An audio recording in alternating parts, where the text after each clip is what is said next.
is there really a boy crisis? Yes or no?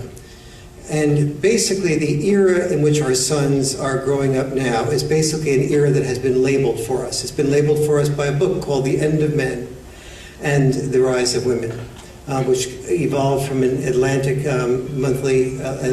article on that topic. Obviously, if young men today are looking to the future and they see the end of men as their future, that doesn't really give you a lot of inspiration for life's journey. If the female students that are here are looking at the end of men as their future, I'd suggest maybe you take advantage of these guys now. A prediction of the end of men is, I think, far-fetched. But here's what parents and teachers throughout the industrialized world are reporting, and as you'll hear from me in a moment, this is a problem in all of the 30-some-odd industrialized nations for reasons I'll get into in a moment. They're reporting that there's a high percentage of sensitive boys that have basically sweet souls. Many of them are also quite creative, that are nevertheless underachieving, that don't seem to care about achievement. They're dropping out of school. They're being addicted to video games or porn. They have problems with ADD or ADHD. They're often dependent on street drugs, prescription drugs, or highs in the form of risk-taking games. They're collecting social support from unmet friends who are somehow not available when they move, but yet they call them friends. That's the definition of a friendship, who will help you when you move. There are boys searching for role models of masculinity, not in their dads, but in gangs or in the military. As young men, our sons are increasingly unemployed or underemployed. They're unable to commit to a partner or to parenting. They're financially supported by their parents to a greater degree than they've ever been before, or they're being paid for by taxpayer money in prison. They're committing suicide, we'll see in a few moments how and why, at 5 times the rate of their sisters. In brief, parents and teachers are seeing in many men a lack of motivation, a failure to launch, or, in fact, little inspiration for life's journey. The consequences, let's put it this way. Who are the most high-achieving inventors and CEOs in the world? To a large degree, males. Who are the most likely to be in prison or be serial killers? To a large degree, males.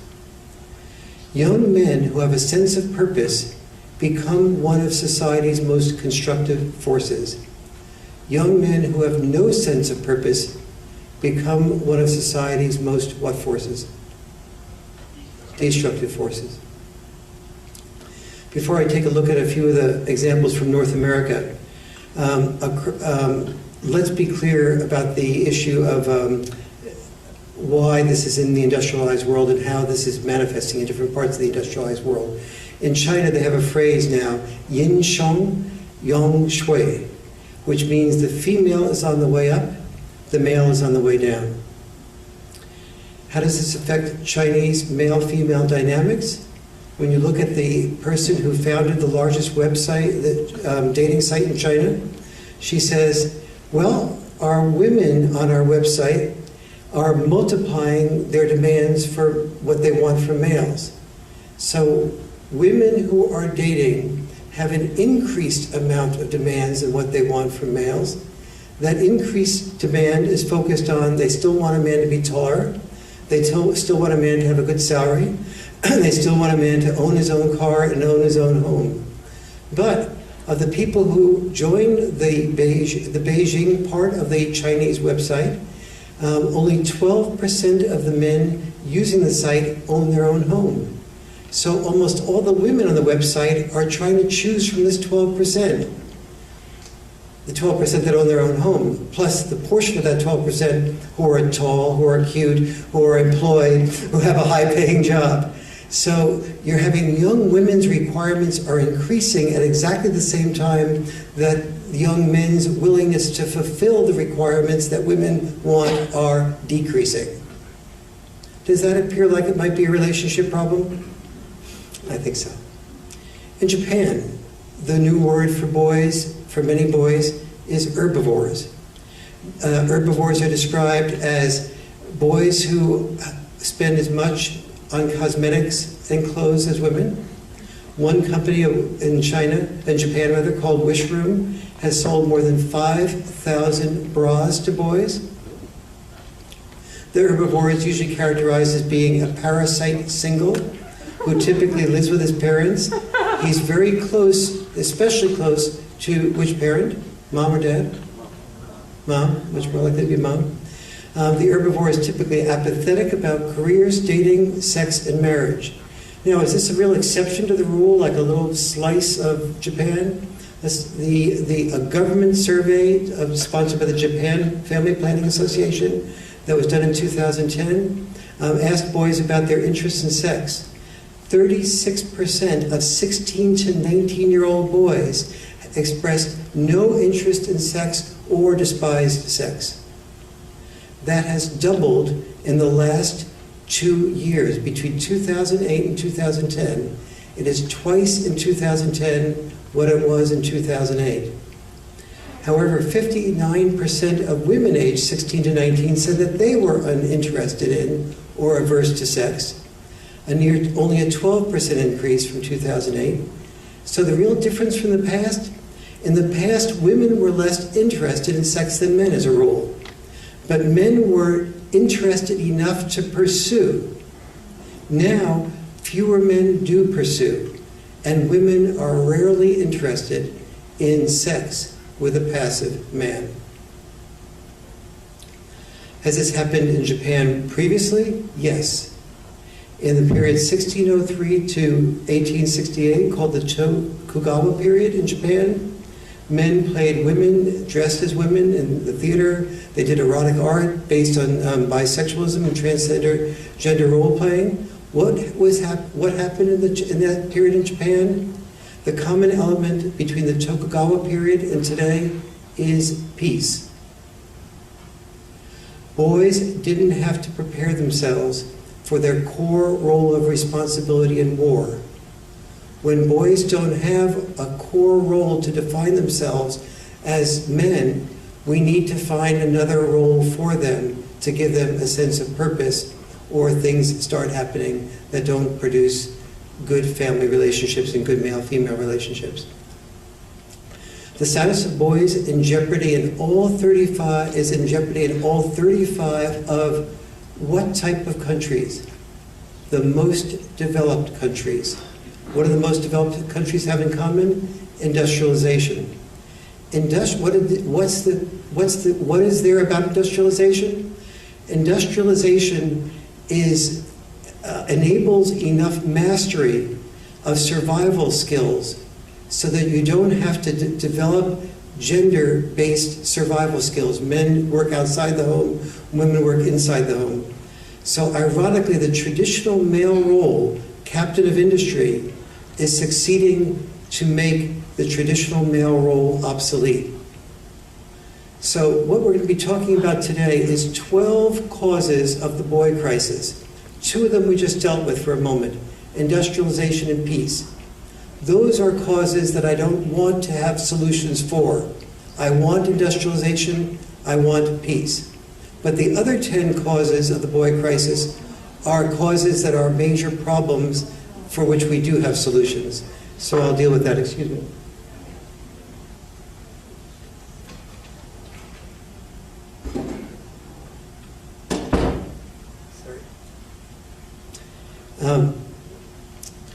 So let me start with a graph. Let's look at North America, for example.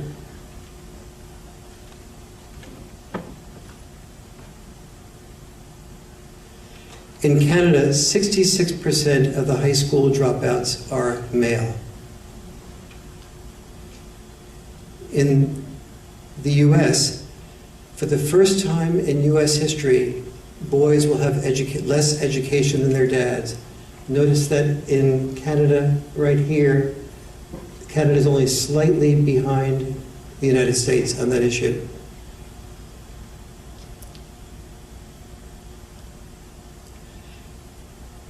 In Canada, men were 62% of Canada's undergrads in 1970. Women are 62% of undergrads in Canada today. As I mentioned before, I'm happy about women's progress. We'll see why I'm not so happy about what's happening with boys. In the United States, there's the same phenomenon with college degrees. I'm sorry. And in the United States with college degrees, you look at the female versus the male difference. Up here, you see in 1970, it was 61%. Today, it's projected that there'll be 39%. It used to be 39% females, projected that it will be 61%. In Canada, 13% of male elementary teachers in Ontario. So one solution is the possibility of bringing elementary school teachers into the classroom who are male to be good role models for young boys. However, 13% of the male elementary school teachers in Ontario report being wrongly accused of inappropriate contact with pupils. As one of the teachers said, all it takes is one parent or fellow teacher to perceive that the line between nurturing and pedophilia is blurry, and I'm a dead duck. Male teachers report that they work in a constant state of anxiety, particularly if they're expressive, particularly if they reach out, particularly if they're the type of male teachers that we want our children to be exposed to. Boys' IQs. So we often say, well, is it just a relative problem relative to girls or women? Or is it just that girls are doing better and boys are not doing quite as much better as quickly? The answer is no. Here's some examples as to why. Recent studies show that IQ is not fixed. It usually increases with each generation. However, something is happening. Instead of increasing, boys' IQs have dropped about 15 points since the 1980s. Boys who are nearly 12 years old today are doing only as well as the 8 to 9-year-olds in the 70s. Let's look at mental health, suicide. At age 9, before the male role becomes apparent to most boys, and before puberty sets in, girls and boys commit a suicide rate of the same. From 10 to 14, boys' suicide rate becomes twice as high as girls. From 15 to 19, 4 times as high. From 20 to 24, more than 5 times as high. When we look at suicide in the military, you heard me say during the question and answer period before the program, for the reasons we all know about, there were more U.S. military killed by suicide in 1 year than there were killed in the war in Iraq and Afghanistan in all the years combined. Let's look at physical health for a minute. In 1920, American boys and men lived just 1 year less than women. Today, American boys and men live 5 fewer years. In just 90 years, the male-female life expectancy gap has grown 400%. Males' deaths in war and females' deaths in childbirth have both been reduced by about an equal amount. Boys today have sperm counts less than half of what their grandfathers had at their age. Let's look at the overall set causes. I'm not going to be able to deal with all these causes and solutions tonight, but I'll give you a sense of the overview of what the 10 causes are that do have solutions that should be addressed. One is plastics and phthalates' effect on the gender puberty gap. I will deal with that. Number 2 is video game addiction's impact on the male brain. We all know about video game addiction. We don't know usually about the impact on the male brain. Number 3 is the era of the multi-option woman and the no-option man. Number 4 is fatherlessness. Number 5, and possibly the most important and revolutionary, is understanding the heritage of males as disposable. Number 6 is porn addiction. Number 7 is our sexual attitudes. Number 8, the feminization of education. Number 9, medications as responsibility avoidance. Number 10, careers. Careers are evolving from muscle-focused to mental, from making a killing to making life balanced. Men are out of tune to the new area where careers are going to. Let's look at the first cause, plastic inflates effect on the gender puberty gap. As the people who were here before the presentation heard me say briefly, plastics leach phthalates. Phthalates mimic the action of only female sex hormones.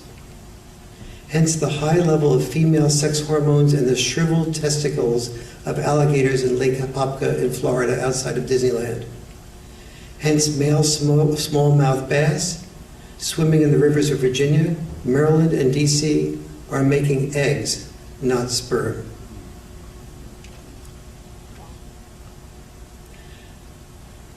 Looking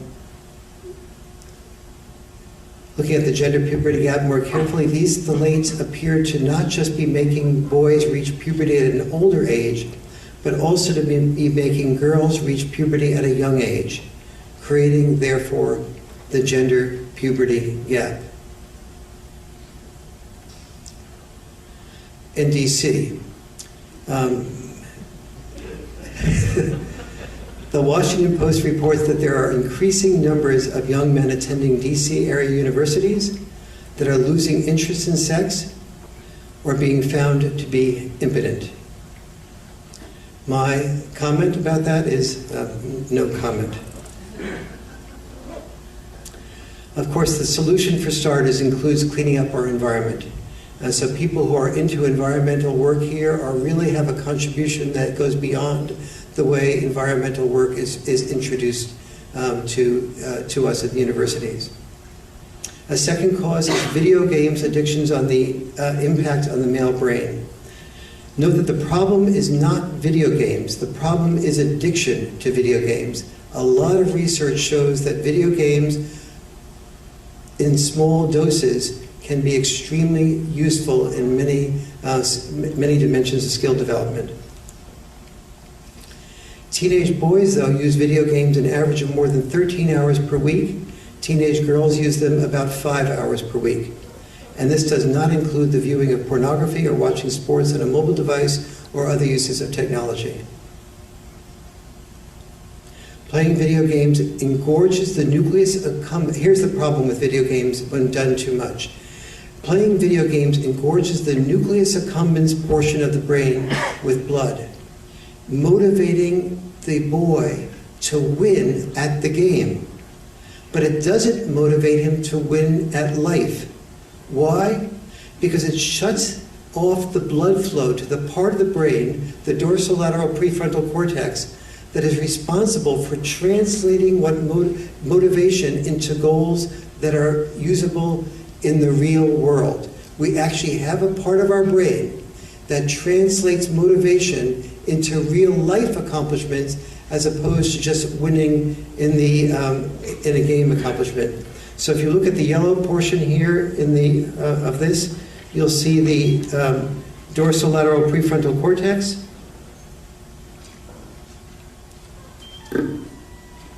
And that is there, weak yellow. And then obviously here is the nucleus accumbens part of the brain. The more time a child spends playing video games, once it moves past a certain point, the worse the child does in school, from elementary school to college. Again, this is not true at the very low levels. It is true when it starts getting more than 10 hours per week. By age 21, boys average 14,000 hours of gaming. It takes only about a third of that time to get a bachelor's degree.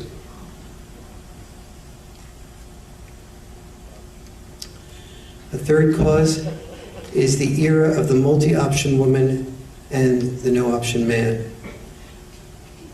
In the past, mothers learned to row the family boat only from the right side, raising children. Fathers learned to row it only from the left side, raising money. Today, mothers can row from both sides, but fathers still get the most respect when they row from the left, raising money, as we saw with the China type of study. The problem, if a mom wants to row from the left and a dad can only row from the left, the family boat goes in circles. In the future, because advanced technologies are making economic change the only constant, we're increasing the need for a family boat that has flexibility, with fathers eventually being able to raise children as comfortably as moms now raise money. This doesn't seem to be relevant if we haven't had children, but once we've had children, it becomes too late to prepare for that. Here's what often happens. If a guy is reasonably successful at work and his wife becomes pregnant, they are likely to discuss three options for her. A married mother's three options, if her husband is reasonably successful, is work full-time, children full-time, or some combination of both. The successful married guy also, though, considers three slightly different options. A married father's three options are: option one, work full-time; option two, work full-time; and option three, work full-time. Or more precisely, if the guy is successful, his option three is work overtime. If he's not successful, it's often work what? Two jobs, exactly. The popular media would have us think it's different today, quoting statistics such as 40% of married working mothers out-earn their husbands. But that's a tricky statistic, because the real truth is, the trick is in the word working. 40% of mothers with children 5 or under do not work outside the home, and additional 20% work part-time. So we're really talking about less than 20% of married mothers out-earning their husbands.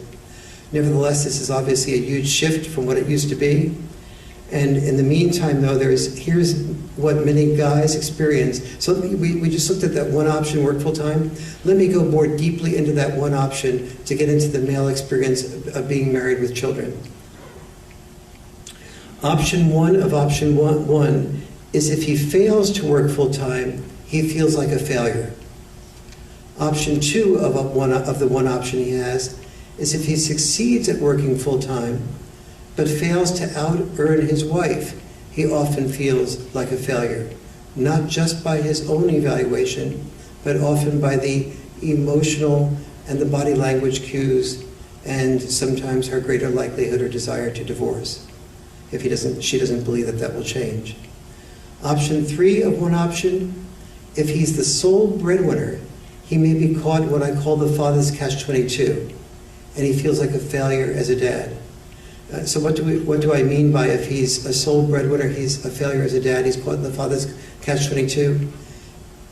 Basically, the father's catch-22 is that the more successful he is at work, the less likely he is to be successful at love.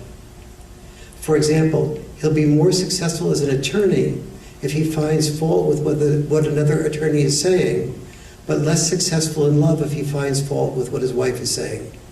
Not if he occasionally finds fault, but if he reflexively finds fault, which really good attorneys learn to do very well. The father's catch-22 is that dads learn to love their family by being away from the love of their family.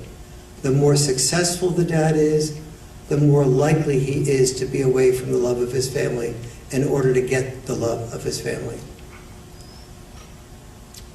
One solution is socializing the next generation to respect young men who are full-time dads. Another solution is respecting young men who are human beings, not human doings. I'll get to that later. Fourth cause, fatherlessness.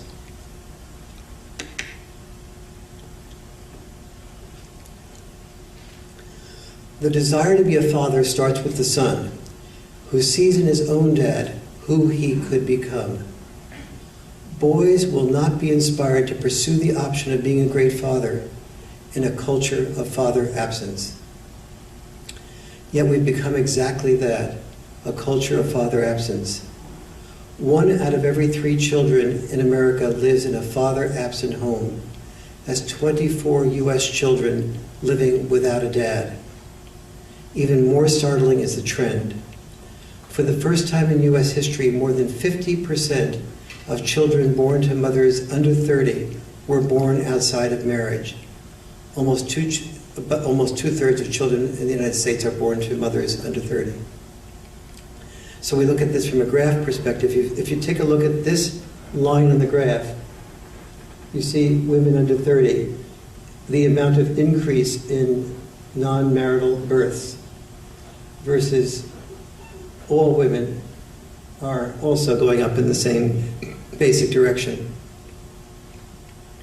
The red line indicating births to women under 30 shows that 53% are not non-marital. The problem with that is usually that means minimal or no father involvement. What a boy misses when he misses his dad is conveyed best on an emotional level, I think, by Daniel Beatty in this video here that I'll show, a quick little thing here that I'll show you. Oopsie daisy. What did I do here? All right.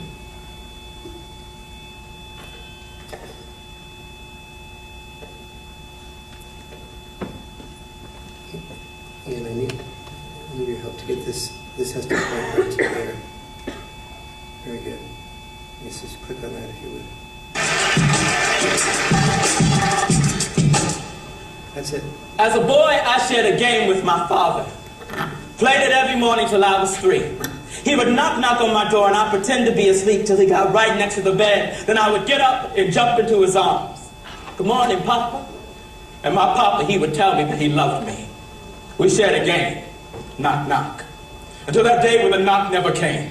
And my mama takes me on a ride past cornfields on this never-ending highway till we reach a place of high, rusty gates. A confused little boy, I enter the building carried in my mama's arms. Knock, knock.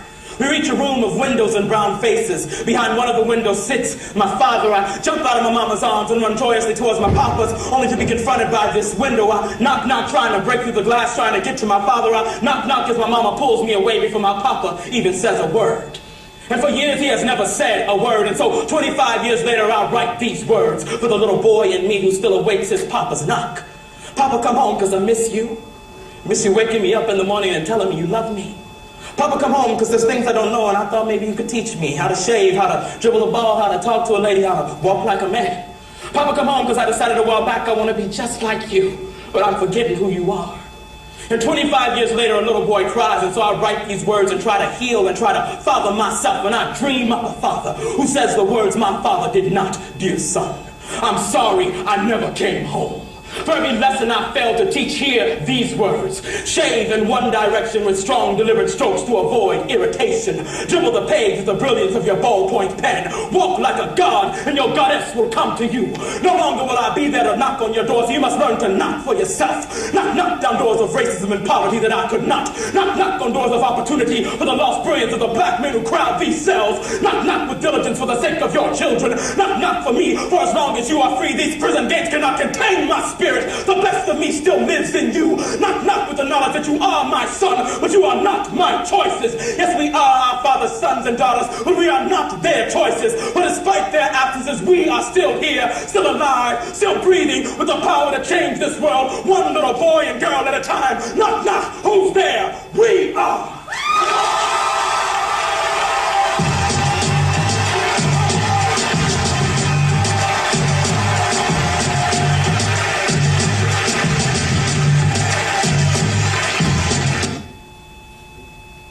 Just to clarify, that was not me speaking.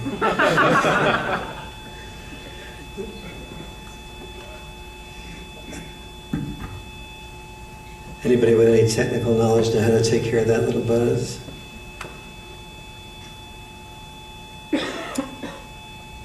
Okay, I'll continue on here where I'm getting help that I'm not very good at. Let's look at the fifth cause. I mentioned before that the most important thing I'll be sharing this evening is our understanding of masculinity as disposability. Oliver Wendell Holmes said it before I did, which is that every society rests on the death of men. I put it this way. Virtually every society that survived did so by preparing its sons to be disposable. Disposable in war, disposable at work. And because many of our sons who die in war or work are dads, also unconsciously disposable as dads. In the past, we used to praise our sons as heroes if they did what was healthy for society's survival, such as risking their lives to defend us against a Hitler.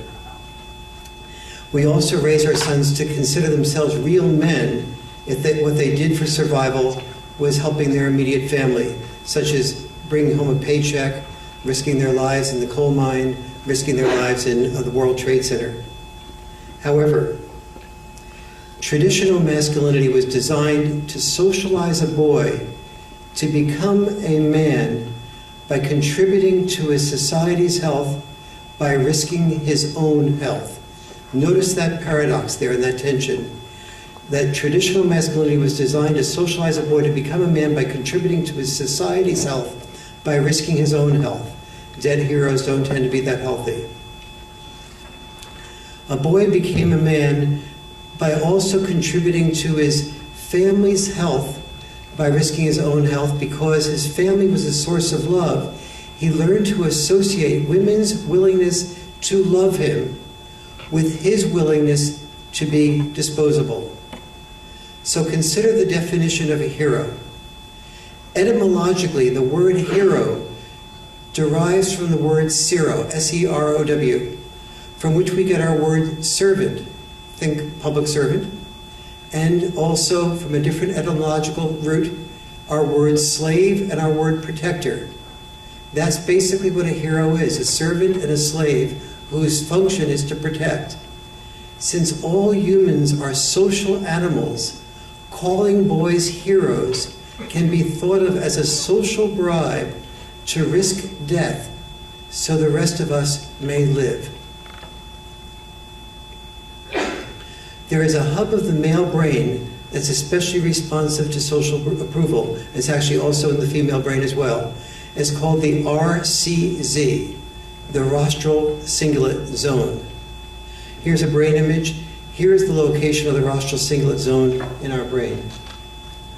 At an early age, our sons sense a respect, for example, for volunteer firefighters. Do you have in Canada also volunteer firefighters? Yeah, okay. Thus, in the United States, 76% of U.S. firefighters are volunteers. I was putting this on the little thing that was triggering the phone. So you'll see. I am very good at mechanics when I don't think about it.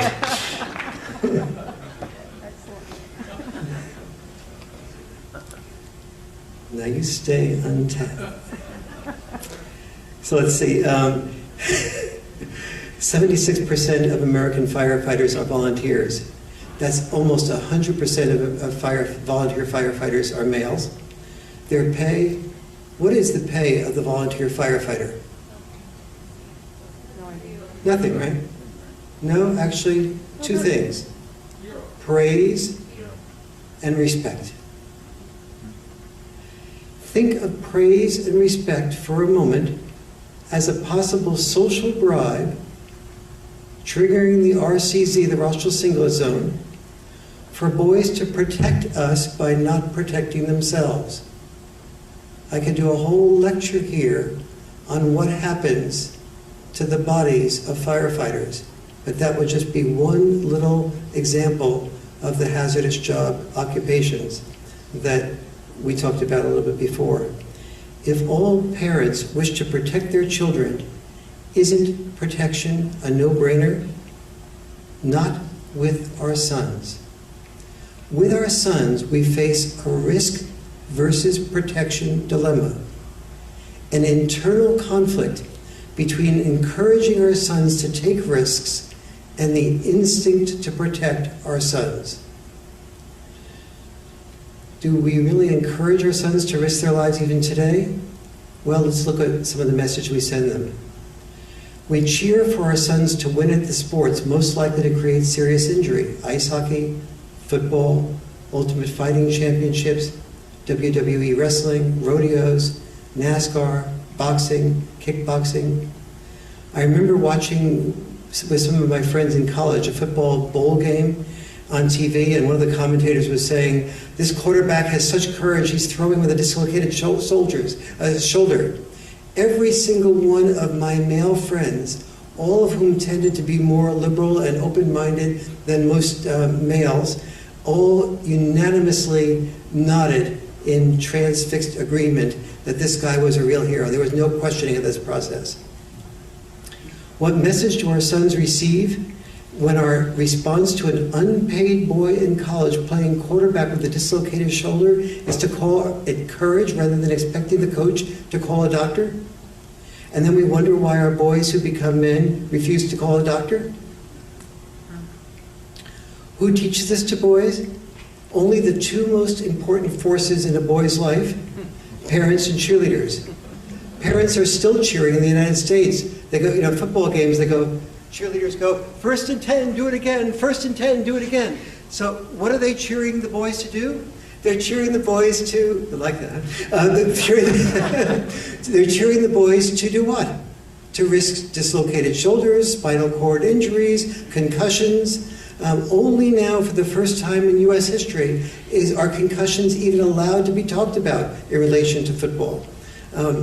So the cheerleaders cheering 1st and 10, do it again, are not cheering what they might cheer, which is, the cheerleaders do not tend to be looking out and saying, gee, I noticed that football player, risking his life. I noticed really the way he's really listening to the other football players. I noticed his sensitive, sweet smile. I noticed his caring, tender, when he is caring, tender, and doesn't hit hard enough, he loses his position on the team. When he loses his position on the team, for whom did the cheerleaders cheer?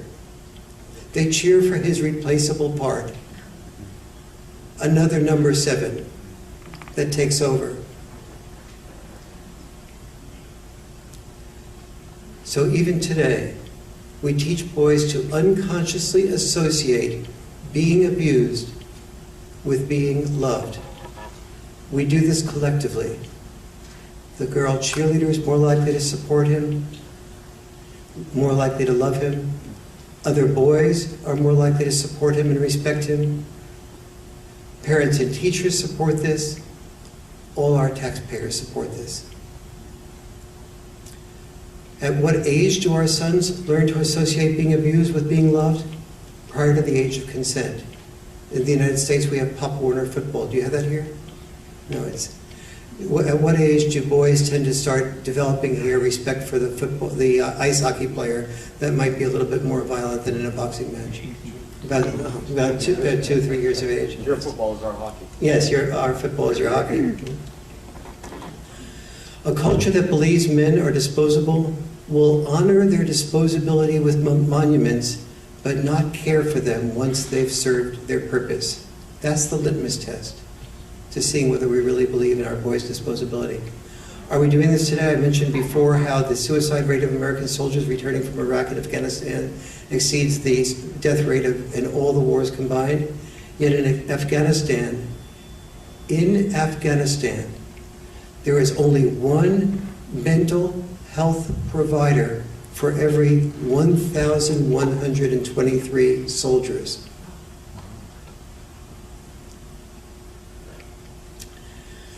Okay, that was the foreplay.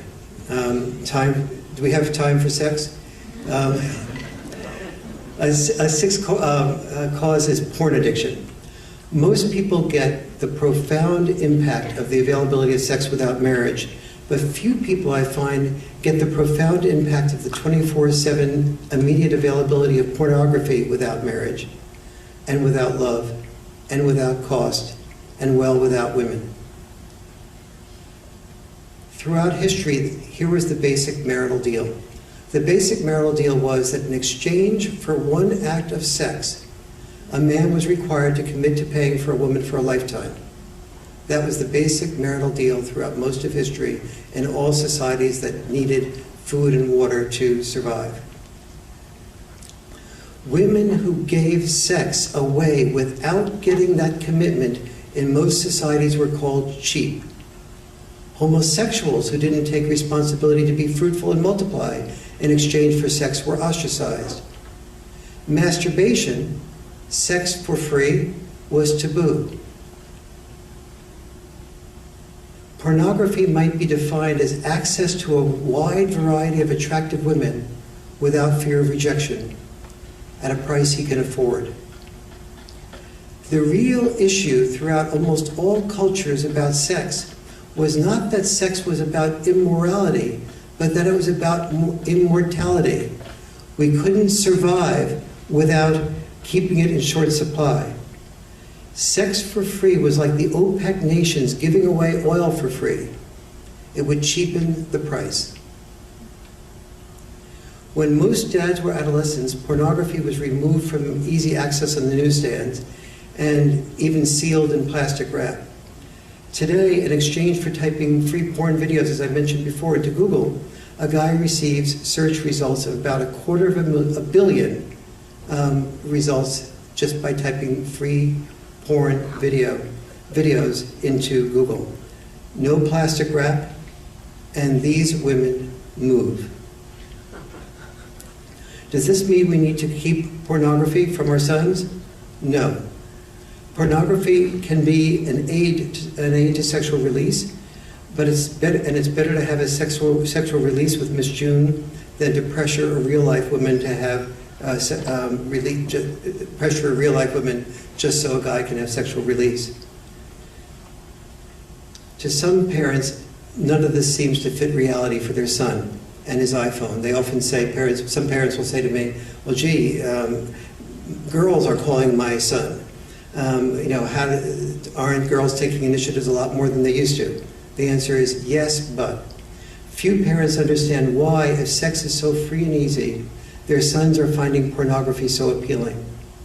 Sex today appears to involve much less rejection, much less complexity, and many fewer pressures, or so it would appear. Let's take a look at the last cause of the cause that I'll be dealing with in the presentation. And the seventh cause is our sexual attitudes. And that will throw light on the reasons that pornography is such a problem. Have men and women's attitudes toward their sexuality evolved so that today they're fairly similar? Take a guess. To get a clue, a PR agency's 2012 survey of almost 500,000 online subscribers asked the following question. Assume you are a virgin and you decided to sell your virginity. What realistically would be your asking price? I'm sure that some people said, no way, no price, I wouldn't sell it. But of those who finally settled on a price, take a guess for a moment about whether there was a gap between the prices asked by men or asked by women to sell their virginity. And if so, how big was the gap? And remember, which direction was the gap? Did men want more for their virginity than women? Remember, we hear a great deal of the claims that about women getting lower wages in part because they don't ask for enough. So is this women not asking for enough for their virginity in relation to what men would ask for? So how many feel that probably the men asked for more for their virginity than the women did? Okay. One. How many feel that the women asked for more? How many would say that it's about 2-to-1 ratio, somewhere in that area? How many would say it's maybe higher than a 10-to-1 ratio? How many would say it's higher than a 100-to-1 ratio? How many would say this higher than a 1,000-to-1 ratio? Okay, let's look. The average female answer was 10 million for the virginity. The average male answer was what? $2. $2. I'll pay to give it away. We are cheap.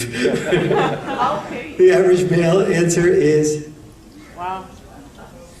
So, for those of you that do math pretty well, in brief, in 2012, women value their virginity at 10,000 times the value of men's self-assessed value. In percentage terms, that would be a 900,000% gap. That is a 900,000% gap between the sexual self-worth of a man and a woman. Keeping this in mind, in a minute I'll be going to an audience participation. I was planning to do an audience participation exercise, not exactly around that, but to illustrate some of the tensions between men and women, but because of the time tonight, I'm not going to have a chance to get into that. But let's take a look at something that I think you'll really enjoy. I know you'll really enjoy this. All right, I need the text help again.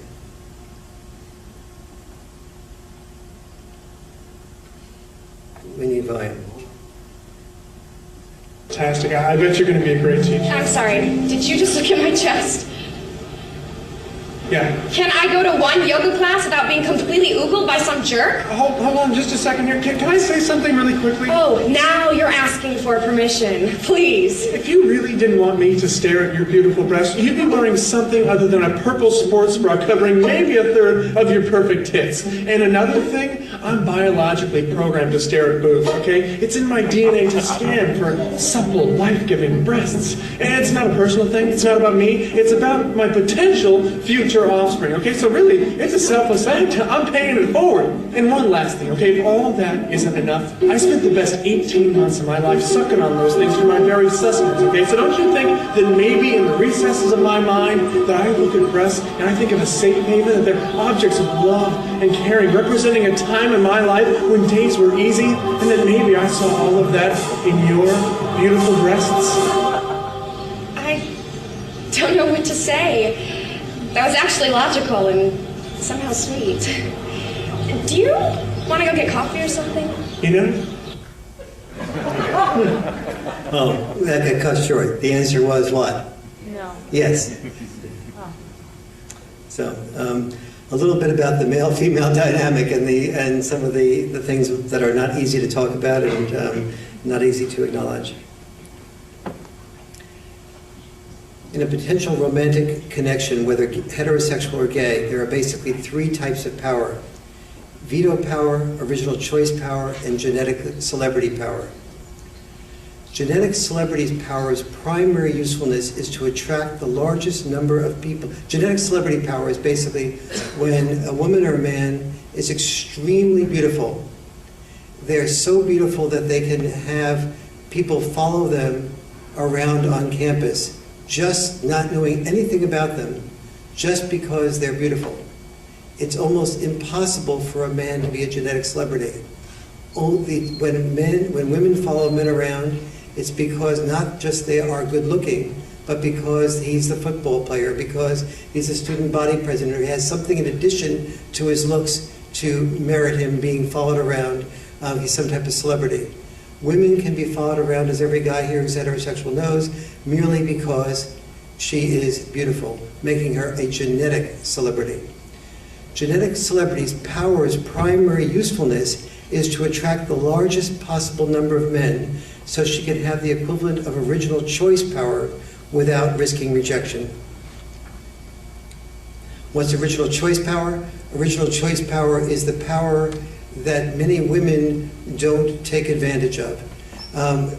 When we train men to take their original choice about which women we are interested in, the result of that is men get original choice power. That is the power to sort of do the original choice, and women often do veto power. The journey from eye contact to intercourse is often a lot different for the woman who is hooking up for a night versus marriage for children. When the idea is marriage and children, a woman is happiest if 9 conditions are met prior to intercourse. For guys to want sex, they still need only 1 condition to be met: sexual attraction. A study of 1,000 young men and women, though, found that when a man and a woman are having a relationship not do well, boys' mental health is more negatively affected than girls' mental health is. It's just that boys pretend not to have it be such a problem. This is getting a little disjointed because I'm skipping things here because of the challenge of the time and not wanting to keep you long. So I'm going to move really toward the end, and if you're interested in pursuing more with me around the issue of sex, I will come back to dealing with that issue in greater depth. I want to end by saying that these are some of the concrete causes and solutions to a boy crisis. However, if we succeed in launching boys who have failed to launch, but just launch them into becoming somebody that their parents want them to be, then we really haven't accomplished much. We've squandered the opportunity to free our sons to choose in the way the women's movement helped free our daughters to choose. If we do free our sons to choose who they want to be, the good news, this implies the end of men as human doings and the beginning of men as human beings. That is the evolutionary shift. That is the potential good news that is available to us for pursuit in dealing with the boy crisis.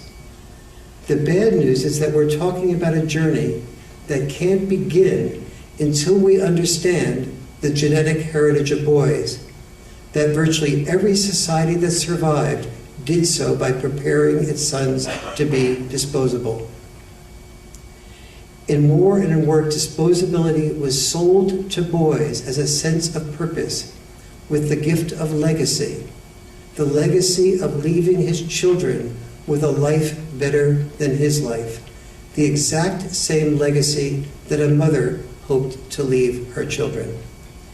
But today, as our sons are surrounded by families whose dads are disposable, do they fear a future of potential disposability as a dad, as opposed to a legacy of a dad?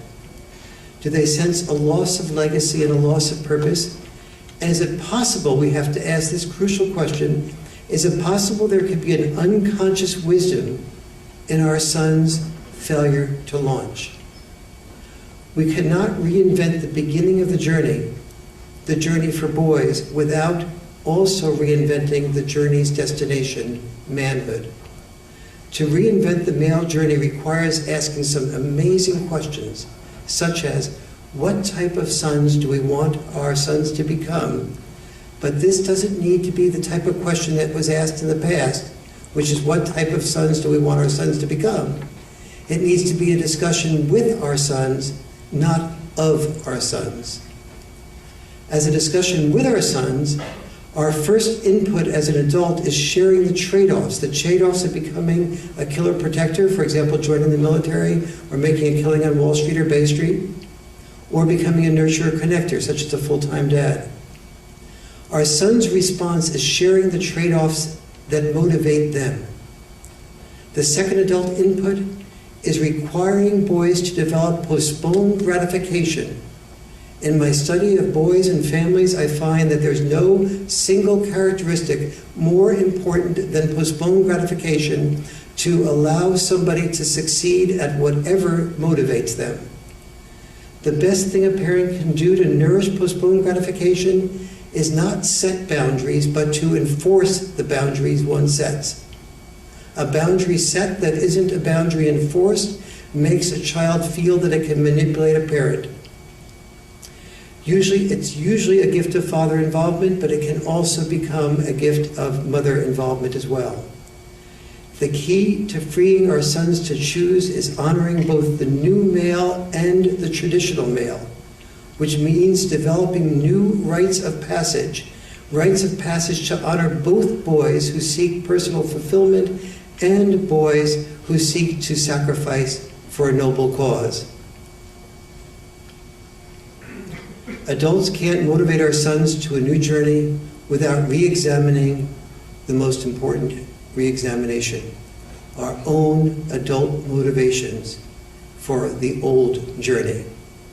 For example, if we really want healthy sons, but we also need and praise our sons for making a killing in Bay Street or Wall Street, how do we challenge our unconscious investment in our sons' disposability? And if our sons are not socialized to be disposable, where do we get our soldiers from? Where do we get our firefighters from? Those are just two of many examples of our investment in male disposability. These are the questions that every living human must now begin to discuss to blaze a trail from failure to launch to mission accomplished, to navigate the first journey of boys from human doings to human beings. Just as the women's movement that I was so deeply involved with redefined women and expanded our daughters' future, we must now redefine men and expand our sons' future, thus preparing our sons to become the men that our daughters will be proud to love. Thank you.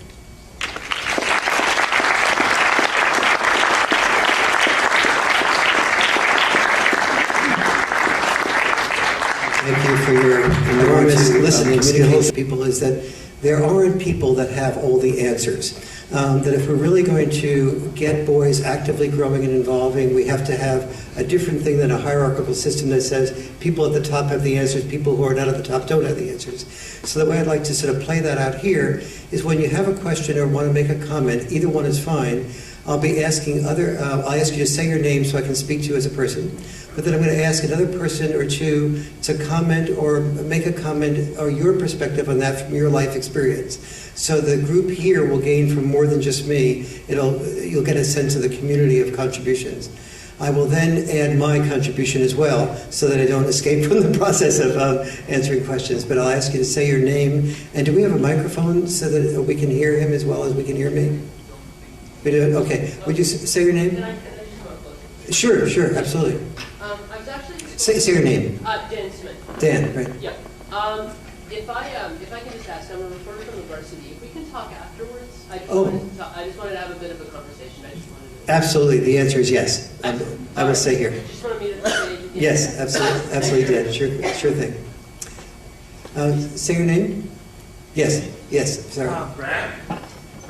Brad, would you stand up, Brad? Sure. I guess I'm just wondering, occasionally I hear arguments on behalf of feminists to the effect that patriarchy hurts men too. And they'll echo a lot of the things you've said here. And I guess I'm just wondering how much of your views do you think are in fact compatible with certain formulations of feminism, and how much of it is going to result in a criticism of feminism? Great. Is your name Brad Corbett? Brad Schubert. Oh, Schubert. Okay, Brad. Brad, the question is how many of my arguments are compatible with feminism? Is that the core of the question? Essentially. Yes, okay. Anybody want to you've heard some of my perspectives tonight from here. What is compatible, what is not compatible with feminism from your perspective? And then I'll add my perspective as well. Faith, would you stand up and give your perspective? I think that one thing that really differs from your perspective is, and the feminist perspective, is modern feminism, like what's happening currently, is really trying to step away from the essentialist perspective of men and women and see everything as being socially constructed, whereas you're arguing for those biological reasons for the way men and women behave differently. And I think that a lot of the feminists who are kind of who have probably the most legitimate things to say are arguing that you need to be addressing people as a whole and then looking at the intersectionality of various factors instead of separating it into men and women and then organizing them individually by their various associations. Great, very good. Did you get what Faith said? Could you hear Faith, or should I repeat it? You heard it? Okay, very good. Thank you, Faith. Excellent points, and obviously well scored. We're going to stay with the original question that Brad asked. Are you with that question? Okay. Say your name, and could you stand up? It's Paul. I just wonder whether feminism at its core was created to address inequality, and whether what Warren is talking about is addressing inequality, and then what we're all looking for really is to be treated as equals. We don't want women to be more than men or men to be more than women. We're just all looking to be respected and to address any inequalities that we can identify. One more comment. Thank you very much. One more comment, and then I'll add my perspective on that. Yes, relation to the feminism issue. And say your name? Brian. Right. Yeah, I think one of the things that you have as a problem is taking a look at social movements like feminism, because it's evolved considerably from the way that feminism was in the 60s and before to what it is now. In the 60s and before, yeah, feminism was much more of an equal opportunity, equal capability of doing things, equal respect, those sort of things. Feminism now seems to have become the third and fourth ways, much more into redefining themselves as a separate entity as opposed to necessarily equality. So part of it is what Warren does, which is taking a look at the core and versus the other thing. The one thing that I have a bit of a problem with, and part of me, my background is statistics. I take a look at the people that I know, and whether they're male or female, there's much more difference between the people that have nothing to do with gender. Okay? I'm a mathematician by background. There's lots of women who are actually extremely good mathematicians. They say that women don't get the spatial exceptions as well as men. But I'll tell you, there's some women who are damn good at it. Okay? And the thing is, maybe on average, but we have a really hard time having society constructed on averages, whether it's basically on equality or a separation on any sort of a basis, because individuals have much more variation than any of these other classifications. Yes, very good. Okay, so let's see my perspective of this. I would say the core issue that I've come to understand over the years is that, historically speaking, I don't believe, the reason I wrote The Myth of Male Power was because I began to understand that we really shouldn't have been doing a feminist movement saying that women were oppressed, or a masculinist response saying that men were oppressed. What I came to understand is that what we really needed was a gender transition movement, a transition from the rigid gender roles of the past to more flexible gender roles for the future. And that involved both. I came to understand that my father, or I'd take a cab, for example, in New York City with Gloria Steinem to a radio show, and the cab driver would recognize Gloria and say, you're that woman who's involved with the feminist stuff, aren't you? And Gloria would say yes, and he'd say, well, and they'd say, well, what are you going to talk about? And I'd say, well, men and having all the power. And the cab driver would hesitate for a little while. He'd say, could I say something? And we'd say, oh yeah, sure, go ahead. And so the cab driver would say, well, I work about 70 hours a week as a cab driver. I think the average cab driver around me works about the same amount as I have. Do you think I do that so I earn more than my wife? Do you think that's probably true? Yeah, exactly. So do you think I have more power? I don't think I have more power. I think every hour I work, I take away from what I really want to do, which is to be with the kids I'm working for. And that's, to me, not power. So I don't know, you guys, I'm pretty crazy, but I know you'll get all the publicity, and it just got me thinking, what is power? Power is about feeling, we've trained our sons to feel obligated to earn money that someone else spends while we die sooner. As I mentioned that before, that's not power. And so I began to understand, what is power? Power is control over one's life. Now, what I just mentioned about earning money, that is a type of power. That's called influence power. It's status power. It's respect power. But if we look at that from the perspective that I looked at before, we can also look at that as social bribes to keep boys to be disposable, to take risks that they don't want to risk. And one of the reasons why so many boys are having a failure to launch is they don't sense where they can go that they want to go to. And that's a great opportunity, because that's a deep question. Where do we want to go? And so the difference between myself and the feminist movement, Faith, is that I'm looking at those issues. The feminist movement is not looking at those issues. In relation to the slice that you were talking about, Faith, about looking at whole people rather than just as males and females, what we will find in the future is two things that will appear contradiction, but they're actually a paradox. Brain science, neuroscience, will increasingly teach us that there are differences between men and women that go much deeper than we have ever known. That is what we are learning if you read any good neuroscience text that doesn't have an agenda with it. At the same time, the opposite is being learned, or so it appears, which is that neuroscience, neuroplasticity research is teaching us that we have the ability to adapt to a much greater degree, much more quickly than Darwin ever knew. That is, so here's the way that I look at male-female with all its limitations.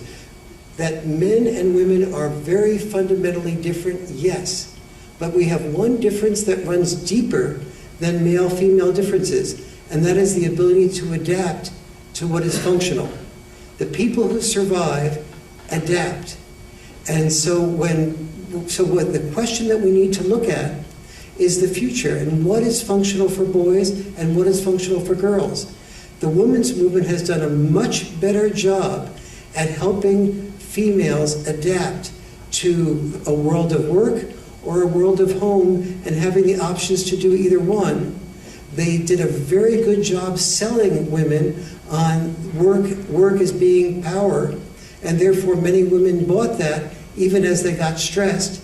Because for many women, work feels like power and feels empowering. For other women, they'd rather be home with their children. That feels more empowering. Other women would feel like they want to do some combination of both. But in the process of doing that, helping women adapt so effectively, we haven't put that same emphasis on men and boys adapting to a world where, as I mentioned before, the workplace in the old days used to be about manufacturing, about construction, about muscle to a larger degree, and the workplace in the future is not going to be predominantly about muscle. Boys have to learn how to adapt to mental. They need to, their ADHD to a much greater degree, and the school system can help them by being boy-friendly, and all boys' schools can be helpful if they're run well, and they're terrible if they're run badly. But so we have to experiment with how boys can adapt that is functional for them. The question of the future has to be not what is male and female only, the value of knowing what is inherently male and what is inherently female. The primary value of that is compassion. When you know that it takes men longer to do certain things and they're more likely to respond to emergencies, and that the testosterone goes up quickly in terms of emergencies, and that women need to not have problems solved, but to be able to talk and talk and talk about the problem, and that a man learns to shut his mouth and listen and be there for her while she's processing the problem and not solve it for her. Those are male-female differences that is very functional to know, because when you know them, you learn how to deal with more love and compassion and less judgment. So men are from Mars, women are from Venus. The value of that is saying, when I go to a different culture, when I come here to Canada, there are things that I just enjoy the differences. I don't judge the differences. If I came to Canada and I started saying, these 14 things are different than they are in the United States, you want to change and be like me, I'd be arrogant, self-righteous, and not very easy to get along with, and I'd be mostly wrong. And so that's the value of the understanding the differences, but it's also understanding that the differences are not where we reside. We reside by asking ourselves, what are things that are functional for the future? So thank you for your good insights on that. I hope I've answered that question. New question, new topic.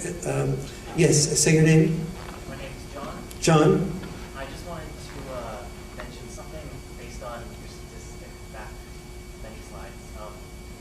I'm a son of a single mother, and you brought up that there are many children now that are born out of marriage.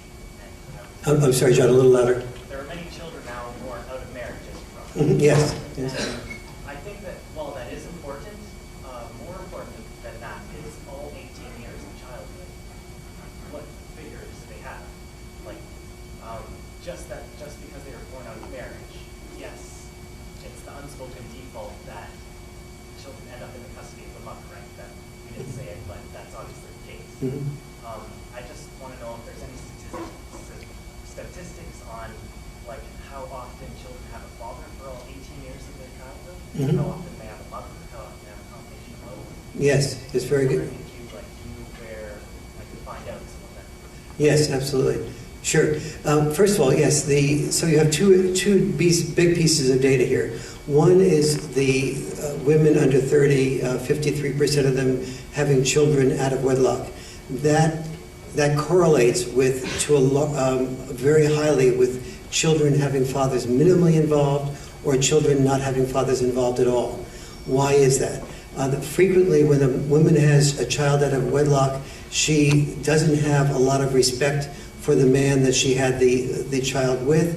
He's often in failure to launch mode. He's often not as successful as her, or she and he don't get along anymore. So she's often getting a little bit on a few years older, where she's decided that she wants to raise a child, so she has that child in that way. So the problem is not having the child out of wedlock per se. The problem is the lack of father involvement that usually comes along with that. The most significant thing that keeps fathers from not being involved is either after a divorce, the mother says she doesn't want the father to be involved for whatever reason, so we have fathers' rights movements that are fighting for the right to be involved, and so that's a really major problem. So we have the problem after divorce, where fathers get disconnected from the children, and we have the problem of the father never being connected from the children to begin with. In those, now what percentage of children are which way? About a third of children at any given point in time do not have fathers involved with their family at any given point in time. But about 2/3 of children at some point during their life do have both parents involved. And that's going down very quickly.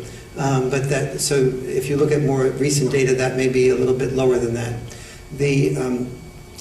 One of the big reasons why why fathers don't always remain involved is if they feel too gate-kept, meaning that if the mother is saying, when you have the child, during your time, you make sure you don't leave the child alone on the playground without being with the child at the playground. Make sure that the child does this way and not that way. And the father begins to feel like a babysitter. And so when his perspectives, his values are not valued well, the father tends to become uninvolved in the process.